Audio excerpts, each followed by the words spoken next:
আচ্ছা, এরপরে বলবেন জসিম ভাই বলবেন। জসিম ভাই বলবেন জি হলো এটা একটা ঘড়ি। ঘড়ি আরবি জানেন তো? না, ঘড়ি আরবি জানি না। সাআতুন, হাজা। সাআতুন মানে ঘড়ি, সাআতুন। হাজা। সাআতুন যখন তখন আপনি বানানো জানেন না, এই জন্য এটা আপনার ভুলটা ধরা যাবে না। আমি লিখে দিচ্ছি দেখেন, তারপরে আপনি বলবেন। সাআতুনটা লিখে দিব। সা আ তুন। এবার বলেন এটা হাজা একটা। সাতুন। এখন একটা জিনিস বলে আমরা হয়তো বুঝছেন না? বলেছি, বলি নাই হয়তো, বাবা আগে বলেছি অনেক, আপনি তখন ছিলেন না। এই যে যে গোলতা শেষে, এটা হচ্ছে সাইন অফ ফ্যামিনিন। এটা কি? Sign of feminine. Feminine noun. Feminine. Feminine noun এটা হচ্ছে যে কোনো শব্দের শেষে যদি এরকম গোলতা থাকে, অ্যাটাস্তা গোলতা, রাউন্ড তা, যেটাকে আমরা ইংলিশে বলি রাউন্ড তা, এই তাটা যে শব্দের শেষে থাকবে, সেই শব্দটা যাই হোক না কেন, সেটা ফ্যামিনিন হিসেবে ট্রিট করতে হবে সেটাকে। তা ফ্যামিনিন হলে এরপর আগে কি আসবে? এবার বলেন, ফ্যামিনিন হলে এটার পূর্বে কি আসবে? ও হাজিহি। হ্যাঁ, এবার মাশাআল্লাহ, ঠিক আছে, মাশাআল্লাহ। মাশাআল্লাহ। হাদিহি সাআতুন। সাতুন। অন্যরা বুঝেছেন বিষয়টা? জি। ফ্যামিনিন হলে হাজিহি হবে। আচ্ছা, এরপরে বলবেন হলো মোফাজ্জল হোসেন ভাই বলবেন। মোফাজ্জল হোসেন ভাই বলবেন। জি। আমি আগে শব্দটা লিখে দিই, কারণ আপনি তো হয়তো ভাই শব্দটা জানেন না।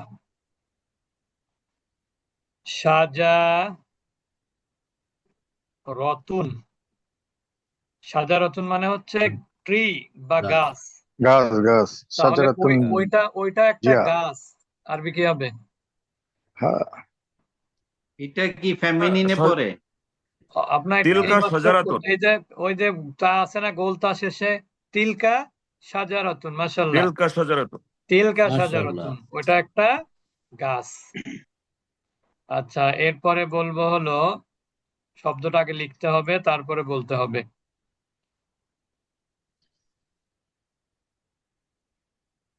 এইটা হলো কুরসিয়ুন। কুরসি চেয়ার। এর অর্থ হচ্ছে চেয়ার। চেয়ার। হুম। এবার বলবেন হলো আমাদের খান মোহাম্মদ খান শফিকুল ইসলাম মোহাম্মদ ভাই বলেন। শফিক। ওইটা একটা চেয়ার। ঠিক আছে জালিকা না। কুরসিয়ুন। মাশাআল্লাহ, জালিকা কুরসিয়ুন। কারণ হচ্ছে কি, চেয়ারটা মাস্কুলিন, এই জন্য জালিকা হুম। হবে। চেয়ারটা মাস্কুলিন, এই জন্য এটা জালিকা হবে। আচ্ছা, এরপরে বলবেন আবু তালেব ভাই বলবেন। আপনি বলবেন হচ্ছে ওস্তাদি ওই পাতাটা দিবেন নাকি, মানে সুবিধার্থে যারা নতুন মুখস্থ করে তাদের। নাই তারাও স্ক্রিনে দেখলো। হ্যাঁ, দেওয়া যায়, আমি তো দিচ্ছি না যে এটা হুজুর, আচ্ছা ঠিক বুঝতে আছে, পারছি, অসুবিধা নেই। হুম হুম। হুজুর দিয়েই একটু দেন। ওই এইভাবে হুজুর আগেতে যেমন ঘড়ি টড়ি এগুলো তো আমরা জানি না, আগের দিনের মধ্যে দিলে পড়া আমরা একটু স্টাডি করতে পারি, তারপরে দরকার একটু বেশি করে আচ্ছা, ধরতে আপনি পারেন, আমরা তো স্টাডি না জানি না করে কিছু। এই অবস্থা, তাহলে স্টাডি করলে তো একবারে খবর ছিল আজকে। আচ্ছা। আচ্ছা, এরপরে বলবেন হচ্ছে আবু তালেব ভাই হলো করিয়াতুন। করিয়াতুন শব্দের অর্থ হলো গ্রাম। গ্রাম। করিয়াতুন। আপনি বলবেন এটা একটা গ্রাম। هذه قرية আচ্ছা, মাশাআল্লাহ। মাশাআল্লাহ। আচ্ছা, এরপরে বলবেন, আমি একটা শব্দ লিখি।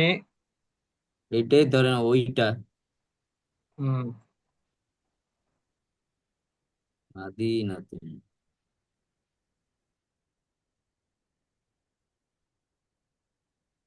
মুফাজ্জল হোসেন ভাই বলবেন ওইটা একটা শহর। মাদিনাতুন মানে শহর।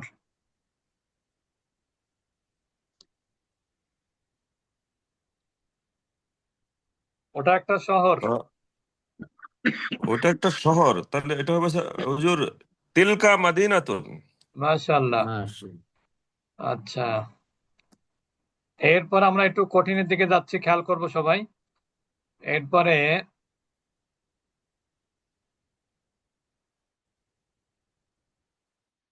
রিজালুন। রিজালুন শব্দের অর্থ হচ্ছে রজুলুনের বহুবচন। রজুলুন মানে হচ্ছে ম্যান, আর রিজালুন মানে মেন। তাহলে এটা বলবেন হলো, আব্দুল মতিন ভাই বলবেন, এরা এরা মানে লোক বা মানুষ, পুরুষ মানুষ, এরা পুরুষ মানুষ। হাউলাই রিজালুন। মাশাআল্লাহ, সবাই খেয়াল করেছেন তো? এরা পুরুষ মানুষ, তাহলে কি হবে? হাউলাই রিজালুন। এবার যাকে জিজ্ঞেস করব সে একটু মাথা খাটাতে হবে। কাকে জিজ্ঞেস করবো আমি কিন্তু এখনো সিদ্ধান্ত নেইনি, আগে লিখে নি তারপরে সিদ্ধান্ত নিব। এটা হচ্ছে নিসাউন। নিসাউন শব্দের অর্থ হচ্ছে মহিলা। তাহলে এটা বলবেন, জসিম ভাই বলবেন, ওরা মহিলা। দোজ আর ওরা উইমেন, সেটার আরবি। ওরা মহিলা, ওরা মহিলা, আল্লাতি নিসাউন। আল্লাতি মানে যারা, ওরা ওরা ওরা। উলাইকা, উলাইকা। হ্যাঁ, উলাইকা হ্যাঁ, হ্যাঁ। উলাইকা নিসাউন। বুঝতে পেরেছেন এবার? জি জি। আর এরা মহিলা হলে কি হবে?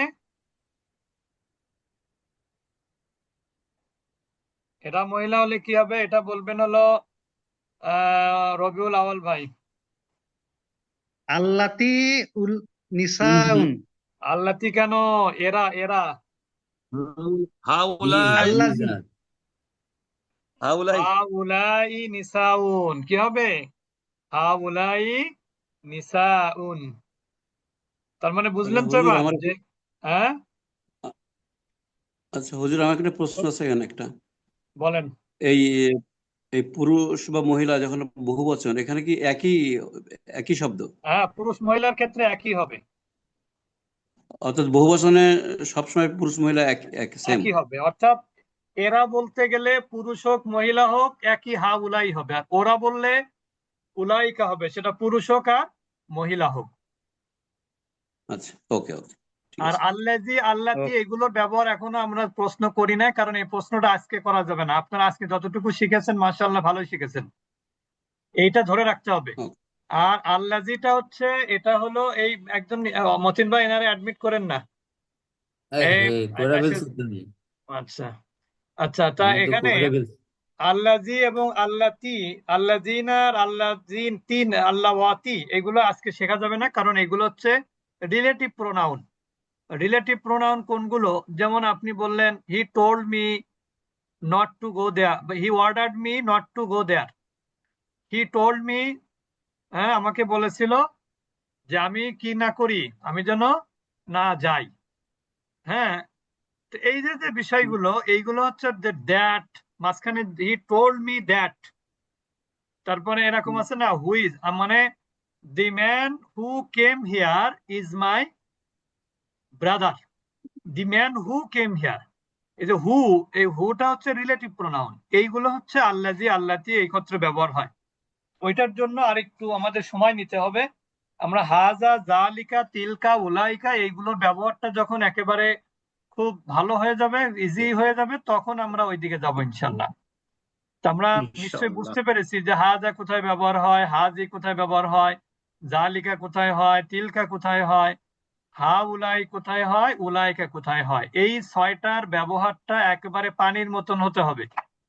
তারপরে আমরা ইনশাল্লাহ আল্লাজি, আল্লাতি, আল্লাজিনা, আল্লাওয়াতি এগুলো ইনশাল্লাহ তারপরে পড়বো। তো মাশাআল্লাহ, আপনারা অল্প পড়েও যারা সাহস করেছেন তাদেরকে আল্লাহ তাআলা সহ যারা উপস্থিত আছেন সবাইকে যেন আল্লাহ তাআলা আরো বেশি বেশি শেখার তৌফিক দান করেন। আর রেকর্ডটা আমিন। অবশ্যই শুনবো, রেকর্ড শুনলে আরেকটু বেশি উপকার হবে ইনশাল্লাহ। ইনশাআল্লাহ। সুবহানাকাল্লাহ।